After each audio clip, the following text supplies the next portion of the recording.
Hey everyone, Willow here.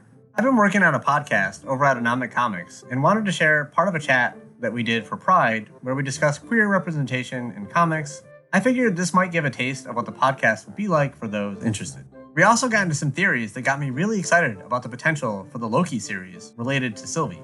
I have been really excited to work on this with my friend Dane, who runs the channel Anomic Comics and Forced Adversity. Hope you all enjoy. What do you think about the state of representation in like comics and kind of like comic book media overall? I'm assuming. I guess I'm not super knowledgeable in this, but like, it feels safe to say the little bit I've looked at, like, it's probably not super large outside of some of the characters we're seeing in these books, which was great. I did like these. These were great books. But it does feel like, it's barely getting started. Almost, it feels like, right? Like, I think some of the appearances you mentioned going back, like, it's not that long ago. I'm sure part of the my understanding of the Comic Code Authority stuff probably played a role in some of that, not allowing some things on there. Which actually I randomly thought of earlier is kind of interesting. You have the that the Loki show has started in Pride Month, and there's the TVA, and it's like, is there an allegory for the Comic Code Authority in here? Maybe so. You can do these certain things you can't do. You can't get off of the status quo kind of thing. Yeah. I didn't think about that. Yeah, it's not enough. Like I can definitely understand. I've seen a couple of people expressing sentiments of like, yeah, this book is great and all, but why not give this character their own series or whatever? And it's like, I get that. And then, but at the same time, unfortunately, we still live under capitalism, and these are corporations that they're not gonna, put out a book. Like, I think that the most important thing, and I know this is going to sound like shilling, right? But I think it's important to support these books, because if people show them overwhelmingly, look, there is a market for this, there is a demand for this, and tweet at them about your favorite stories from it and the favorite characters that you'd like to see more from. These things can have an effect. We just have to kind of show them that, like, we need more of this. We need it, and yeah. Like, obviously it's not going to fix like things overall, but no, it gets jobs for people who have these experiences, who are going to be more likely affected to need that, or and then who knows, that representation empowers someone else, and so it's still something that we can do. So it's when like, just that little anecdote from the writer earlier that I read about, where he said that like having characters that kind of speak to him growing up as a kind of awkward, lonely gay kid was really, really important to him, and that was back before it was as okay as it is becoming now to be openly gay. So, like, you think about that, and how many kids must be coming up now openly gay, but still feeling lonely and still feeling isolated. Maybe even more so because they've become out about it and still maybe aren't getting the support that they, or maybe even getting a lot of flack for it. So I think the representation is incredibly important, and not just for kids either. I did an interview with Preston Poulter last week. He's got a comic called White Lily about takes place in World War II.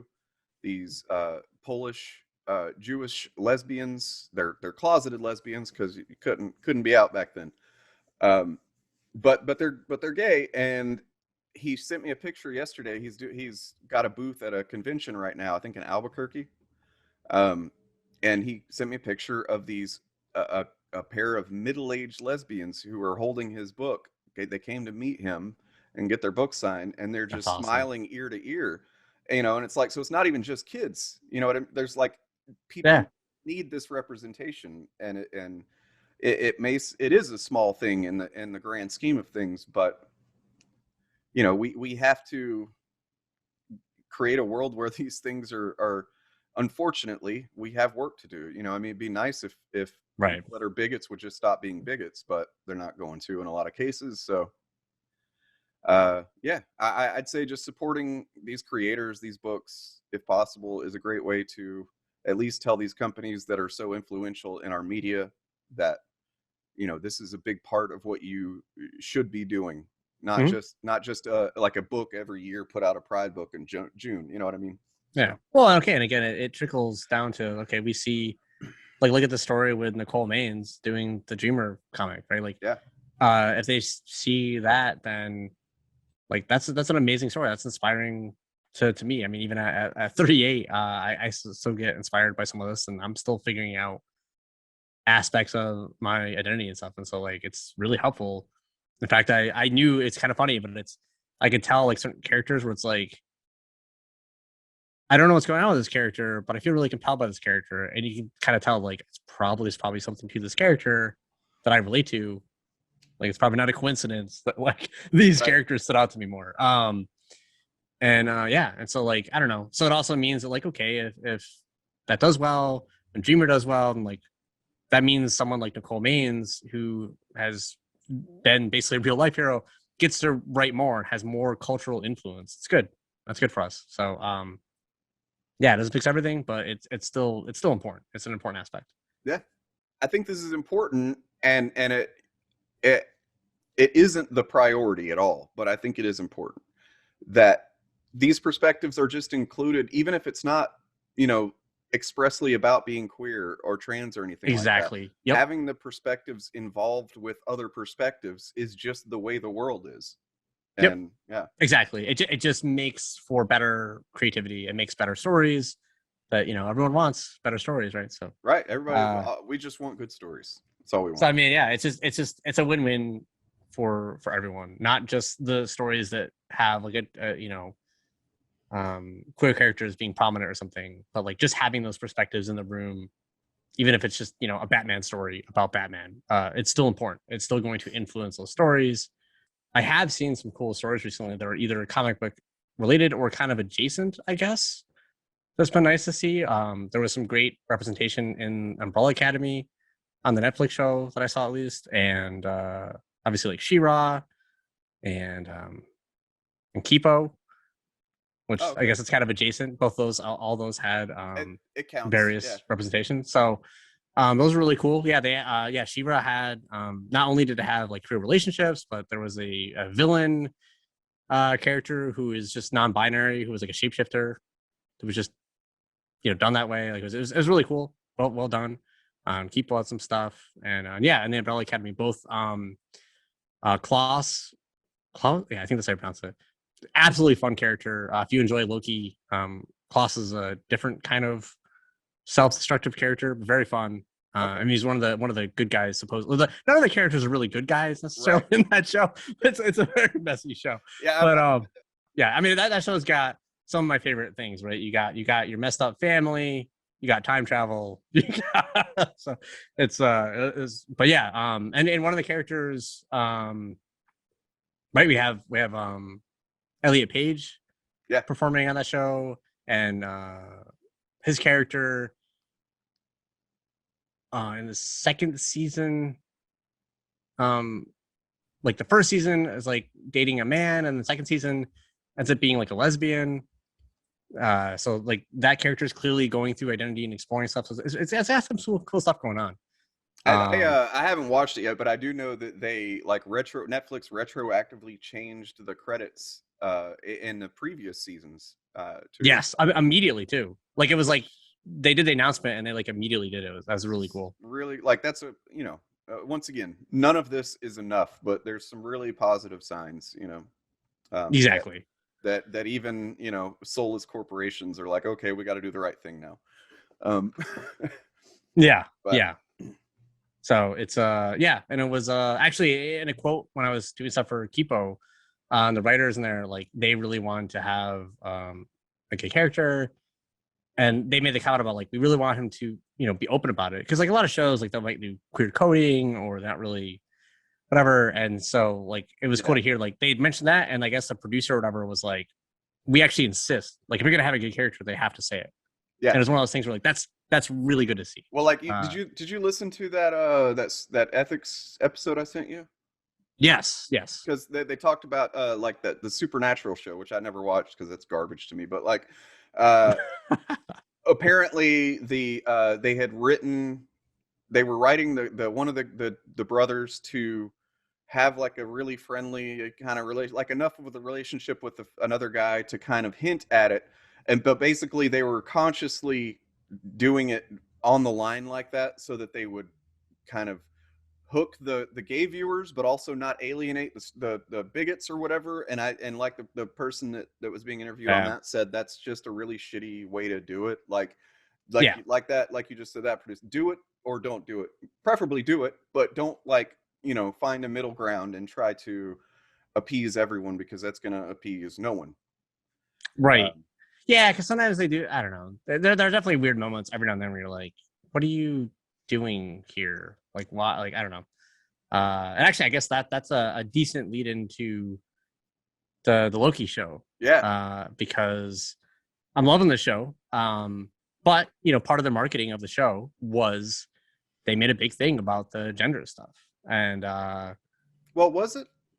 Oh, well, I don't know, I guess. I mean, it feels like it was, but maybe that was just people blowing it up more than they tried to push that, I guess.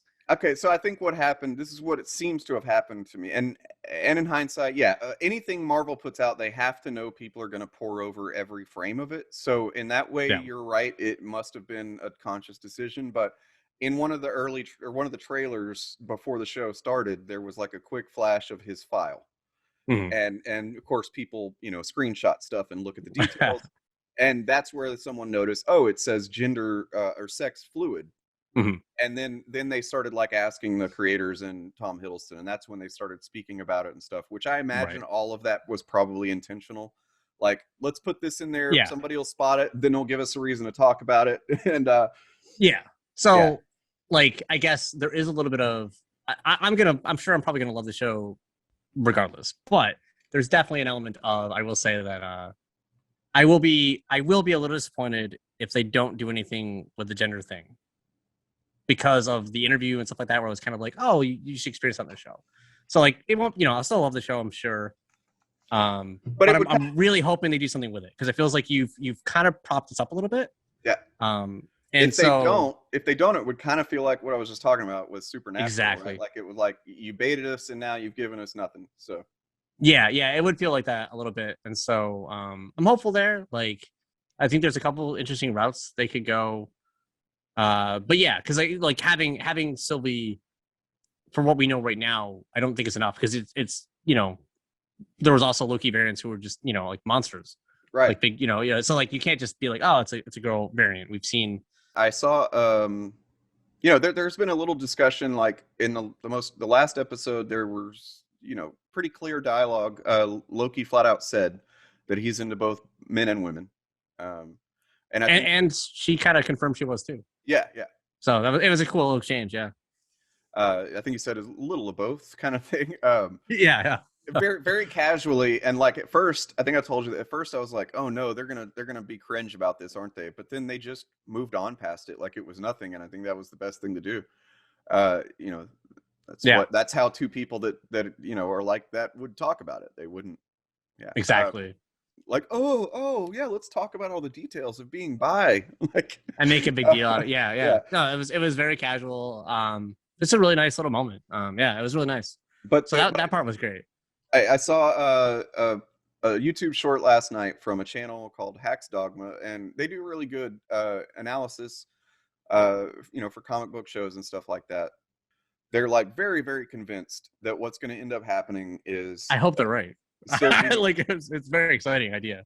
They're saying Sylvie is transgender Loki, like not just like an alternate version who happens to be a female, but used to be a male and has transitioned, and that is the reason they became a variant, right? Like, they are a variant in the timeline because Loki wasn't supposed to turn into a woman like that, as far as the TVA is concerned.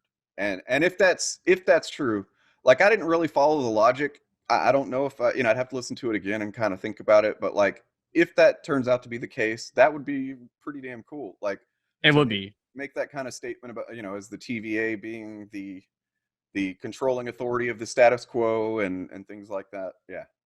Yeah. I mean, I wasn't sure at first with the theory. I actually immediately pulled up episode 2 to find the clip where they showed the variant Lokis, because I remember them having that to see, like, hey, does that line up? Because I thought there could be other variant, but I was like, no, they don't They don't really say for sure. So it's very possible that if the multiverse isn't allowed, that like that these other versions of Lokis or monsters and stuff, they theoretically were showing all Lokis that they had destroyed.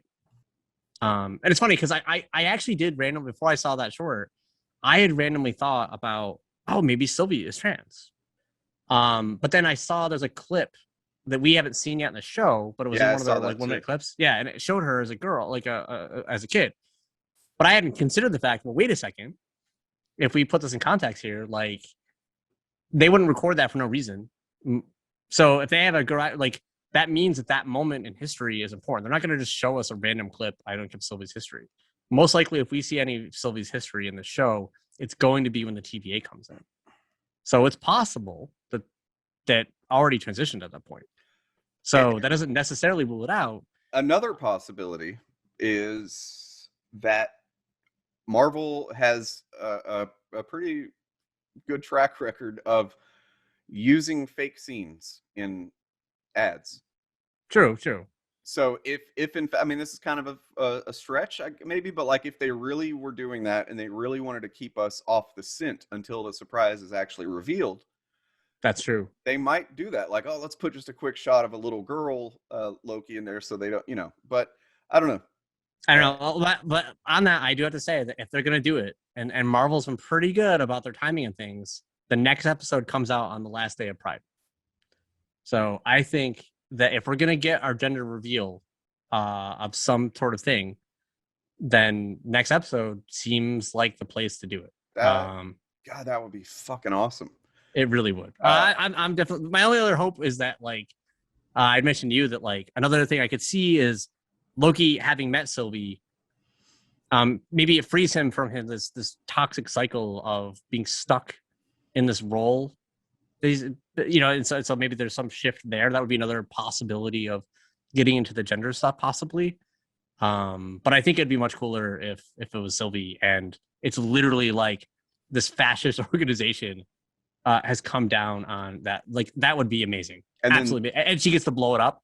Be absolutely incredible. And that would also presumably be the thing to cause Loki to go, oh shit, I have to really help this person, and like because they're right kind of thing. Like that would presumably be what pushes him over the line from, because he's still being selfish. Like he's still acting his own interests and stuff. He hasn't actually started doing anything purely for the right reasons yet.